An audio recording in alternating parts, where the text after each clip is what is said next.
ಏನಿದು ಬಾಬಾ ಶರಣರ ಸಂಜೀವ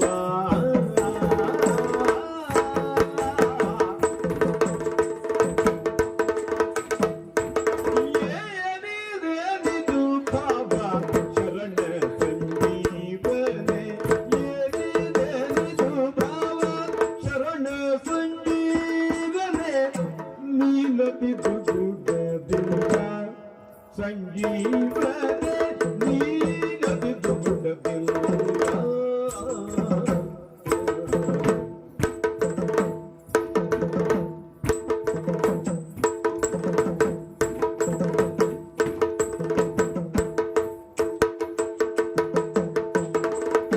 ಚೋಳಿಯ ಬಿರುಗುತ್ತ ನಡೆತಂದ ಕಾರಣ ಚೋಳಿಯ ಬಿರುಗುತ್ತ ನಡೆತಂದ ಕಾರಣ ಚೋಳಿಯ ಬಿರುಗುತ್ತ ನಡೆತಂದ ಕಾರಣ ಏನಿನ ಜರಿಯುವೆ ನಡೆತಂದ ಕಾರಣ ಏನಿನ ಜರಿಯು ಮುಂದೆ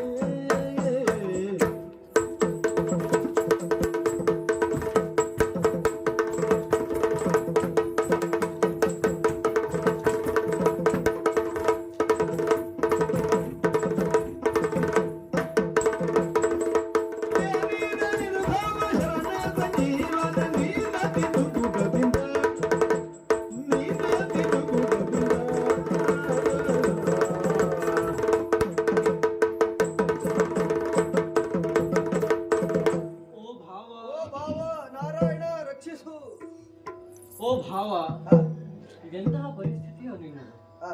ಒಂದೊಮ್ಮೆಲೆ ನೀನು ಬಂದಾಕ್ಷಣ ಆಶ್ಚರ್ಯವಾಯಿತು. ನೀನು ವೈಕುಂಠಕ್ಕೆ ಬರುವುದು ವಿಶೇಷ ಸಂಗತಿ ಅಲ್ಲ, ಆದರೆ ಇಂದು ನೀನು ಬಂದಂತಹ ಪರಿಸ್ಥಿತಿ ಆದರೂ ಎಂತಹದ್ದು? ಕರಟೆ ಉರುಟಿ ಸುರುಟಿ ಹೋಗಿರುವಂತಹ ಈ ನಿನ್ನ ಶರೀರ, ಕೈಯಲ್ಲಿ ಯಾಚನಾ ಪಾತ್ರೆ, ಏನಾಯ್ತು ಭಾವ? ಏನು ಅಂತ ಹೇಳಲಿ, ಬ್ರಹ್ಮನನ್ನ ಶಿಕ್ಷಿಸುವುದಕ್ಕೆ ಮುಂದಾದವ ನಾನು. ಬ್ರಹ್ಮ ತಳೆದ ಒಂದು ಶಿರವನ್ನ ಚಿವುಟುವುದಕ್ಕೆ ಮುಂದಾದಾಗ ಆ ಶಿರ ನನ್ನ ಕೈಯನ್ನ ಹಿಡಿಯಿತು. ಅದನ್ನ ಬಿಡಿಸಿಕೊಳ್ಳಲಾಗದೆ ತೊಳಲಾಡಿದೆ. ಹಸಿವು ಎಂಬುದಾಗಿ ಅದು ನನ್ನ ರಕ್ತ ಮಾಂಸಗಳನ್ನೆಲ್ಲ ಹೀರುವುದಕ್ಕೆ ಮುಂದಾಯಿತು. ಅದಕ್ಕೆ ಬೇಕಾಗಿ ಲೋಕದಲ್ಲಿ ಭಿಕ್ಷಾಟನೆಯನ್ನ ಮಾಡುತ್ತಾ ಸಾಗಿದೆ. ಏನು ಮಾಡಿದ್ರು ಇದರಿಂದ ಬಿಡುಗಡೆಯನ್ನು ಹೊಂದುವುದಕ್ಕೆ ಸಾಧ್ಯ ಆಗುತ್ತಾ ಇಲ್ಲ. ಸರಿ, ಈಗ ನೀನೂ ನನ್ನನ್ನ ಮಾತಾಡಿಸುವುದು ಅರ್ಥ ನನಗೆ ಆಗುತ್ತದೆ. ನನಗೆ ಮನ್ನಣೆ ಬಂತು ಎಂಬಾಗಿ ನೀನು ಹೇಳುವುದಲ್ವಾ? ನಾರಾಯಣ, ಸಾಕು, ಎಲ್ಲವೂ ಸಾಕು. ನಾನು ಮಾಡಿದ ತಪ್ಪಿನ ಅರಿವು ನನಗುಂಟು. ಆದ್ರೆ ಎಲ್ಲವುದಕ್ಕಿಂತ ಮೊದಲು ಈ ಕಪಾಲಕ್ಕೊಂದು ಮೋಕ್ಷ ಆಗಬೇಕು, ಪರಿಹಾರ ಬೇಕಲ್ವಾ? ಇತಬಾ ಬ್ರಹ್ಮನ ಕಪಾಲನ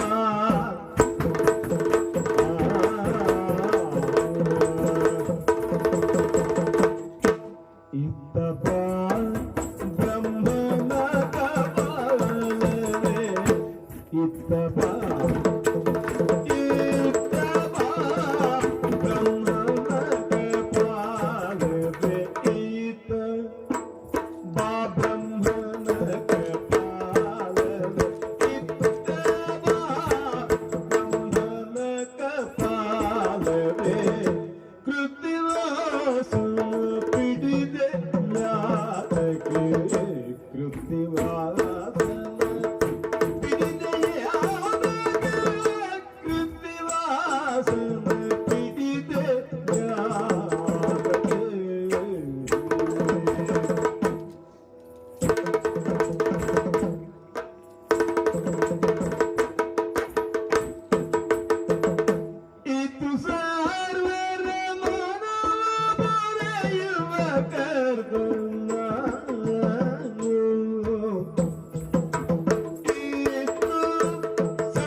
ಪರಶಿವನನ್ನು ನೀನು ಹಿಡಿದದ್ದು ಸಾಕು.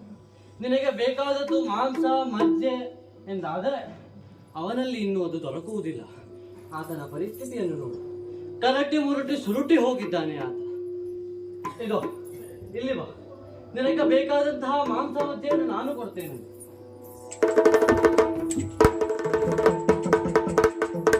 ಓ ಭಾವ, ಏನು ಅಂತ ಅರ್ಥ ಆಗ್ಲಿಲ್ಲ.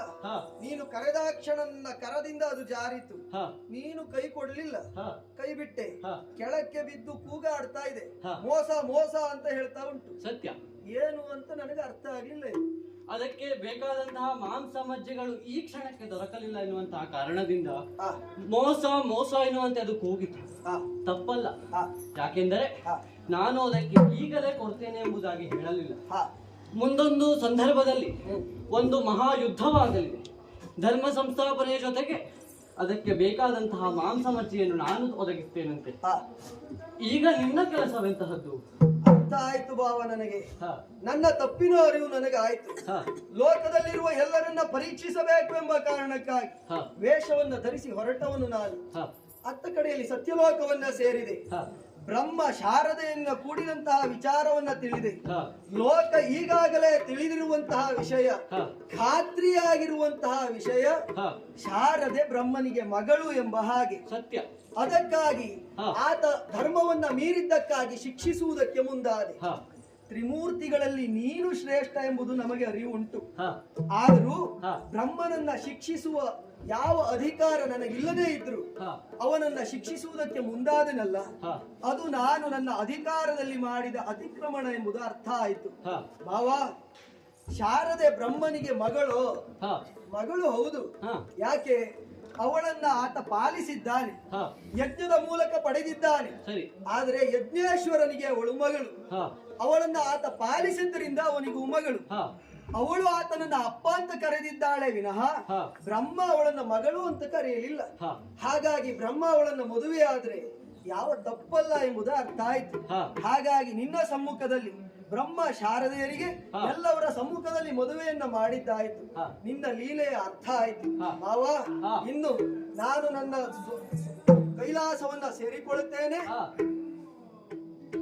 ಈ ಲೋಕಕ್ಕೆ ಮಂಗಲವಾಗಲಿ ಎನ್ನುತ್ತಾ ಹೊರಡೋಣ. ಆಯ್ತು.